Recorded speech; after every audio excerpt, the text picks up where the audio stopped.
శ్రీకాకుళం జిల్లాలో రాజకీయం రసవత్రంగా మారింది. ఒక సామాజిక వర్గం తన ఆధిక్యతను, తన గుర్తింపును కాపాడుకునేందుకు బహిరంగంగా విసిరిన సవాల్ ఆ జిల్లాలో రాజకీయ ప్రకంపన రేపుతోంది. ఒకప్పుడు జిల్లాలో ఆధిపత్య రాజకీయాలు చేసిన కళింగ సామాజిక వర్గం గత కొన్నేళ్లుగా వెనకబడిపోతోంది.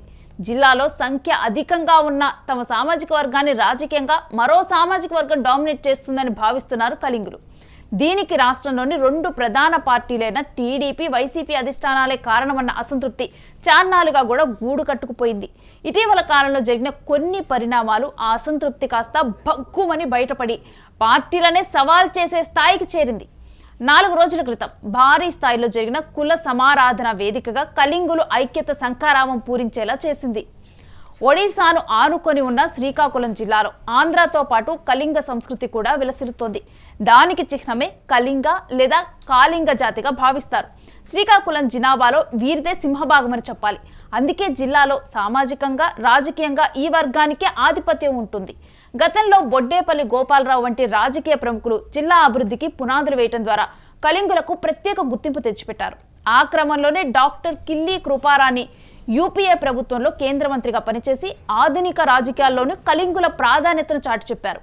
రాజకీయ పార్టీలు కూడా సోషల్ ఇంజనీరింగ్ పేరుతో జనాభా, ఓటర్ల తమాషా ప్రకారం కళింగులకు కూడా ఆ తరువాత వెలమ, కాపు వర్గాలకు ఎన్నికల్లో సీట్ల కేటాయింపులోనూ, మంత్రి పదవులు, నామినేటెడ్ పోస్టుల భర్తీల్లో కూడా ప్రాధాన్యత ఇస్తూ సమతుల్యతను పాటించేవి. కానీ కృపారాణి తర్వాత ఇంకా చెప్పాలంటే రాష్ట్ర విభజన అనంతరం 2014 ఎన్నికల నుంచి ఈ సమతుల్యతను పార్టీలు పాటించడం లేదని కళింగ సామాజిక వర్గీయులు ఆరోపిస్తున్నారు.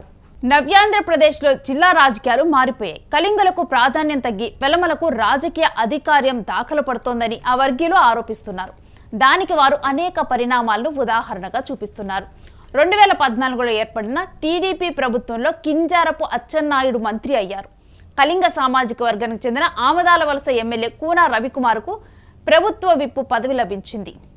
ఇక 2019లో అధికారంలోకి వచ్చిన వైసీపీ ప్రభుత్వంలో మొదట ధర్మాన కృష్ణదాస్, 2.5 ఏళ్ల తర్వాత ధర్మాన ప్రసాదరావులను మంత్రులుగా తీసుకున్నారు. ఆమదాల వలస నుంచి గెలిచిన కళింగ వర్గానికి చెందిన సీనియర్ నేత తమ్మినేని సీతారాంను రాజ్యాంగ పదవి అయిన స్పీకర్ కుర్చీలో కూర్చోబెట్టి చేతులు కట్టేశారు. 2.5 ఏళ్ల తర్వాత అయినా ఆయనకు అవకాశం కల్పిస్తారనుకుంటే అదీ కాకపోగా వెలమ వర్గానికి చెందిన వెలమ వర్గానికి ప్రాధాన్యతనిచ్చారు. 2014లో గద్దెనెక్కిన చంద్రబాబు ప్రభుత్వంలోనూ అదే జరిగింది. రాష్ట్రంలో అచ్చెన్నాయుడుకి, కేంద్రంలో రామ్మోహన్ నాయుడుకు మంత్రి పదవులు కట్టబెట్టారు. ఈ విధంగా వైసీపీ, టీడీపీలు వెలమ వర్గానికి చెందిన ధర్మాన, కింజారపు కుటుంబాలను అందలం ఎక్కించి కళింగ వర్గానికి మొండి చేయి చూపటం ఆ వర్గం వారిని అసంతృప్తికి గురిచేసింది. దీన్ని గుర్తించిన టీడీపీ అధిష్టానం కళింగ కార్పొరేషన్ చైర్మన్, జిల్లా టీడీపీ అధ్యక్ష పదవులతో పాటు కూన రవికుమార్కు శాసనసభ కమిటీ పదవి ఇచ్చిన కళింగులు సంతృప్తి చెందలేదు.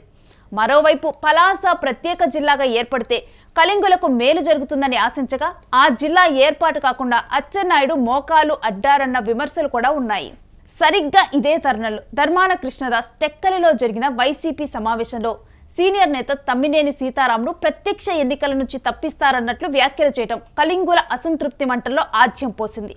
అంతకుముందే ఆమదాల వలస అసెంబ్లీ నియోజకవర్గ ఇన్ఛార్జిగా చింతాడ రవికుమార్ను ఆ పార్టీ నియమించడంతో కృష్ణదాస్ వ్యాఖ్యలకు బలం చేకూరినట్లయింది.